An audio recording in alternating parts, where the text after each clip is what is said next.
Hello guys, ഇത് നാസ് വണ്ടർവേളിൽ നിന്നാണ്. ഞാൻ നിങ്ങളുടെ നജിന. ഇതെന്താ കാണിക്കുന്നതെന്ന് നിങ്ങൾക്ക് മനസ്സിലായോ? വെജ് ആട്ടുകാലാണ്. എന്ന് വെച്ചാൽ ആട്ടുകാൽ എന്ന് പറഞ്ഞാൽ ആടിൻ്റെ കാലൊന്നും അല്ല കേട്ടോ. ഇതൊരു വെജിറ്റേറിയൻ ആണ്.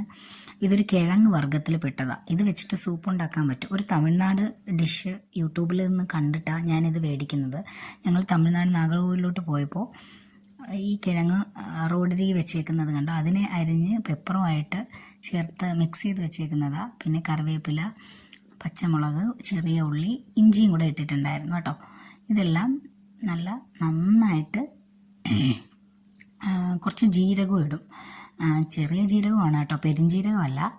അപ്പോൾ കുറച്ച് ജീരകവും കൂടെ ഇടും. ഇതെല്ലാം കൂടെ നന്നായിട്ട് അരയ്ക്കണം. മിക്സിയിലിട്ട് നന്നായിട്ട് അരച്ച് കുഴമ്പ് രൂപത്തിലാക്കണം. ഇതൊരു കിഴങ്ങ് വർഗ്ഗമാണ്.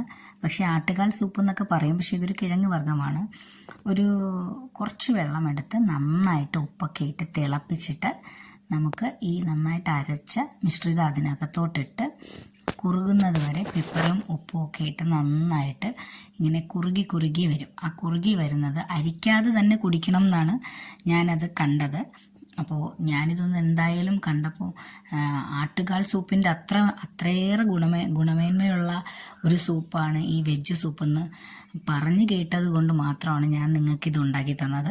ഇത് ഞങ്ങൾ ട്രിവാൻഡ്രത്ത് നിന്ന് നാഗർകോവിലോട്ട് പോകുന്ന വഴിയിലാണ് ഈ കിഴങ്ങ് കണ്ടിട്ടുള്ളായിരുന്നത്. ഇത് ഭയങ്കര ഔഷധമാണ്. മുട്ടുവേദനയ്ക്കും സന്ധിവേദനയ്ക്കൊക്കെ വളരെ ഫലപ്രദമാണ്.